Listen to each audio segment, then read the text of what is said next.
किया गया।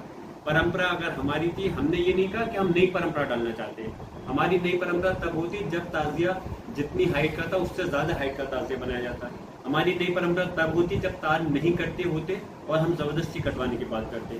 नई परंपरा तब होती जब जुलूस जिस रास्ते से निकलना था हम उसकी जगह दूसरे रास्ते से निकालने की बात करते। हम परंपरा के तहत ही अपने ताजिए के जुलूस को निकालना चाहते हैं, लेकिन इस टाइप की हठधर्मी और जबरदस्ती शासनादेश जारी करना कहीं ना कहीं मैं कहता हूँ ये चीज़ गलत है और मैं इस मसले को पार्लियामेंट के अंदर भी मजबूती के साथ में उठाऊंगा।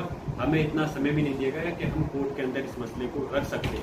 हमारा मकसद ये नहीं है कि हम दूसरे के उसको किसी धर्म के त्योहार को मनाने को मना करते हैं। हमारा मजहब इस्लाम ऐसा है कि हमारे मजहब इस्लाम ये सिखाता है कि दूसरे धर्म के किसी चीज़ का हम मजाक नहीं उड़ाते, ना ही हम उसके काम करने को रोकते हैं। लेकिन हमारा धर्म हमारे और संविधान के तहत हमें राइट दिया गया है, हम अपनी मर्जी से किसी भी धर्म को अपना सकते हैं और उसके कार्यों को अपनी आस्था के तहत मना सकते हैं। लेकिन इस टाइप की ये डालना सरासर गलत है और उनको प्रदेश सरकार को ये समझना चाहिए।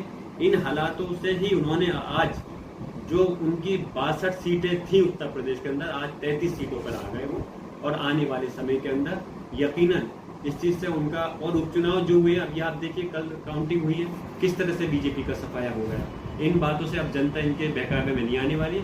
आने वाले समय के अंदर उत्तर प्रदेश के अंदर समाजवादी पार्टी की सरकार बनेगी और जैसे दूसरे धर्मों का सम्मान होता है, मुसलमानों के धर्म का भी सम्मान पूरी तरह से होगा। फिर हमारे सामने ये जो रोड़ा अटका करके आपस में ये परेशानी कर रहे हैं, इंशाल्लाह उम्मीद करता हूँ फिर सारे समाज, मुसलमानों के और सब लोगों के लोगों फिर परेशानी का सामना नहीं करना पड़ेगा। आखिर में मैं फिर से कहता हूँ ये सरकार की हठधर्मी सरासर गलत है और पुलिस प्रशासन को भी ये चाहिए था कि अगर सरकार का कोई शासनादेश है तो उनको एक जनप्रतिनिधियों को और जो यहाँ के मुस्लिम समाज के जो मेन लोग हैं या चाहे मुहर्रम कमेटी के लोग हैं उनको बिठा करके एक समन्वय के लिए एक मीटिंग करनी चाहिए थी, एक बैठक करते जिससे कि कोई रास्ता सही से निकल सकता।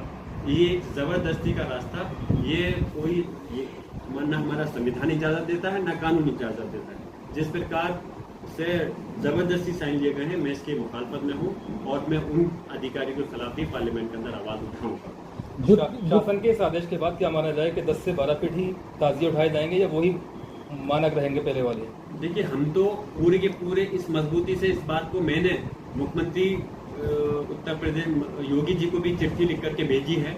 मैं डीएम एसपी से भले ही मेरा हूँ लेकिन मैंने मुख्यमंत्री जी और प्रमुख सचिव गृह और डीजीपी को तीनों को चिट्ठी मैंने इसलिए भेजी है कि हमारी जिस परंपरा के तहत ताजिए निकलते थे उसी परंपरा के तहत ताजिए निकलने चाहिए। आपने शासनादेश जारी करा है, आपने हमारे समाज के लोगों का सम्मान को ठेस पहुंचाने का काम किया है जो गलत है। और हम फिर से कहते हैं अभी समय है, अभी समय है। आपके जिले का प्रशासन कहता है कि ये हमारे हाथ में नहीं है क्योंकि ये आदेश शासन का आया है। तो इस वजह से जब उन्होंने इस बात के लिए कहा कि शासनादेश है तो मैंने शासन को ही चिट्ठी लिखी है, मुख्यमंत्री योगी जी को चिट्ठी लिखी है, प्रमुख सचिव गिरोह को लिखा है और मैंने डीजीपी को लिखा है कि वो दोबारा से इस पर विचार करें और सिर्फ संबल नहीं पूरे उत्तर प्रदेश के अंदर जिस परंपरा के तहत हमारे ताजिए निकलते थे उसी परंपरा के तहत ताजिए निकलने चाहिए। ताजिएदारों के साथ आपकी मीटिंग हुई है तो आगे की क्या रणनीति रहेगी? देखिए आगे की रणनीति यह है, मैं हर सूरत हाल में मैं जिस कुर्सी पर बैठा हूँ मैं हमेशा ये चाहूँगा कि जहाँ हमारे त्योहार सुकून से निकले वहाँ मैं एक चीज़ तो ये है मैं कभी कुछ लोगों को गुमराह करने वाला बयान या बात नहीं कह सकता। जो बात मेरी डीएम एसपी से होगी मैं बढ़ा चढ़ा करके बात को पेश नहीं कर सकता। मैंने हर पहलू पे 2 घंटे वार्ता हुई डीएम और एसपी से और एडीएम भी मौजूद थे। मैंने जो पॉइंट थे हर तरह से उनसे बात रखी है और हर बिंदु पे बात की है और उन्हीं चीज़ को मैं आपके सामने रखा भी है कि मैंने कहा कि आप हमारे मुसलमानों के साथ पक्षपात नहीं कर सकते। अगर हम ये कहते हैं कि आप सबको बराबर के उससे देखिए, मेरी मुहर्रम कमेटी के लोगों से भी हुई थी, मुहर्रम कमेटी के लोग भी यही चाहते हैं कि उनका जिस परंपरा के तहत मुहर्रम निकलते आए हैं अब तक 100-150 साल से उसी परंपरा के तहत मुहर्रम निकलने चाहिए। डीएमएसपी से मैंने ये भी कहा कि आप त्यौहार का रजिस्टर निकलवाइए और थानों के त्यौहार का जो रजिस्टर है उसमें आप देखिए जितनी फिट का ताजिया है उतना फिट का ताजिया निकलवाइए। तार हम कोई नए कटवाने की बात तो नहीं कर रहे हैं, तार तो ये पहले से करते आए हैं और बीजेपी की सरकार कोई पहली बार थोड़ी बनी है, पहला साल थोड़ी है। मैं आपके पत्रकारों के माध्यम से पूछना चाहता हूँ, भारतीय जनता पार्टी की सरकार 2017 से 22 तक रही और 22 से लेकर आज 24 तक भी है। इनकी सरकार के अंदर भी हमेशा कार्य करते आए हैं, तब क्यों नहीं इन्होंने इस चीज़ की बोली कि तब, लेकिन अब आकर के जब इनका प्रदेश में बेड़ा गर्क हुआ है, सीटें कम हुई हैं, तो फिर से ये आपस में समाज के नाम पर आपस में कर बांट कर राजनीति करना चाहते हैं, जो गलत है। अब लोग इस टाइप की राजनीति में आने वाले इनके बहकावे में नहीं है। उन्होंने इनको अयोध्या भी हरा दिया, फैजाबाद की पूरे मंडल की सारी सीटें हार गई, उसके साथ कल जो है जो हारे हैं बद्रीनाथ भी हार गए। तो आप बताइए और क्या सबूत लोगे? तो हमारे ताज़ेदार तो ये चाहते हैं कि पुरानी परंपरा के तहत वो हो। अगर प्रशासन, पुलिस प्रशासन कहता है कि उन्होंने अपनी रजामंदी दे दी है, तो मैं पूछना चाहता हूँ बेचारे ताज़ेदार की उनकी अपनी क्या मर्जी हो सकती है जो एक पुलिस प्रशासन से टक्कर ले सके। लेकिन यही है कि जो हुआ है गलत हुआ है।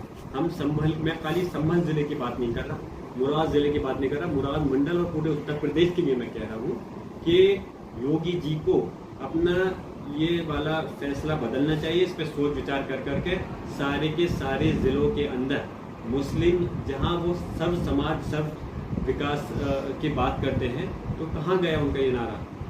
कहाँ गया सब लोगों का विकास की बात? अगर वो सबको इंसाफ देने की बात करते हैं तो कहाँ गया ये इंसाफ के?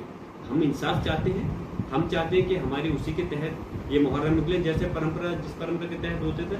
मैं फिर से माननीय मुख्यमंत्री योगी जी से कहूँगा कि इस पर विचार करें और अपने आदेश को बदल करके हमारे जो त्यौहार जिस तरह से परंपरा के तहत निकलता है, उसी परंपरा के तहत हमारे मुहर्रम का जुलूस निकलना चाहिए। अगर नहीं निकालेंगे, अगर